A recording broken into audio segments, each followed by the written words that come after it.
Hello and welcome to the U.S. Open Health Desk presented by Mount Sinai. I'm Mal Washington, your host, joined by Dr. Leesa Galatz, chair of the Lenny and Peter May Department of Orthopedic Surgery for the Mount Sinai Health System. Dr. Galatz, welcome. Are you enjoying the tennis? I am, Mal. Thank you. It's great to be here. Very happy to have you here. Looking forward to hearing your expertise. Today, if we could, we want to talk about cross-training for not only amateur athletes, but professional athletes and the importance of that. Can you describe what cross-training is? Cross-training is a regimen of exercise that involves building your aerobic capacity and your cardiovascular fitness, also your muscle strength, but also avoiding overuse injuries, which is a really important part of being an athlete. And in addition to avoiding those injuries, what are some of the benefits that anyone can get from cross-training? The general benefits are a healthy level of fitness, good muscle strength, but again, also making sure that you don't develop overuse injuries in a particular joint. Okay, what is it about cross-training that allows an athlete to reduce their risk of injury? So when you have repetitive stress, when you're doing the same thing over and over, you apply all that stress to a certain joint. And what happens with cross-training is you're doing different things all the time. So you're kind of spreading that stress out over different parts of your body and also finding new ways to exercise, which keep it fun as well. I remember when I was on the professional tour, a lot of my training was very monotonous. I was getting on the bike or running. It seems like cross-training has the ability to maybe keep things interesting. I mean, is that the way you see it? Or what can you do in your cross-training to keep it interesting just so it's not so boring? A lot of people do the same thing over and over, or for example, if they're training for something, they do it over and over and it becomes boring, and then exercise starts to feel like punishment, and it shouldn't be that way.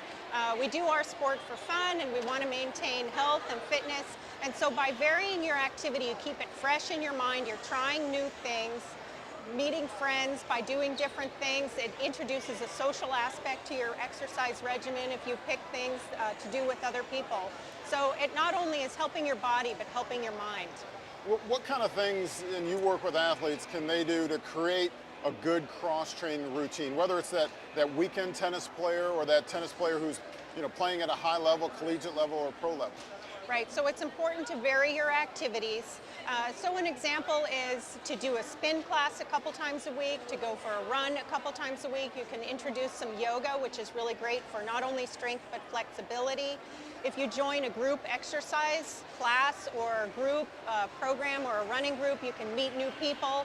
So it just keeps the social aspect of it alive, which is also just as good for you. What's a basic rule of thumb to keep someone from overtraining or overdoing it? Because I know we always want to push our bodies and get the most out of our bodies, but sometimes that makes us more susceptible to injuries. So how do we determine whether we're overdoing it or not?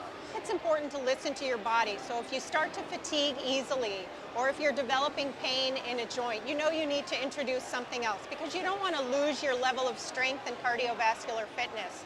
So for example, if you're a runner trying a spin class, swimming is also a great way to cross-train because it's non-weight bearing. So if you're feeling some pain in a joint from a lot of stress, you can swim, or again, do some yoga. You can play tennis, pick up a basketball game with friends. So a lot of different things. Just by keeping it new and different all the time is important.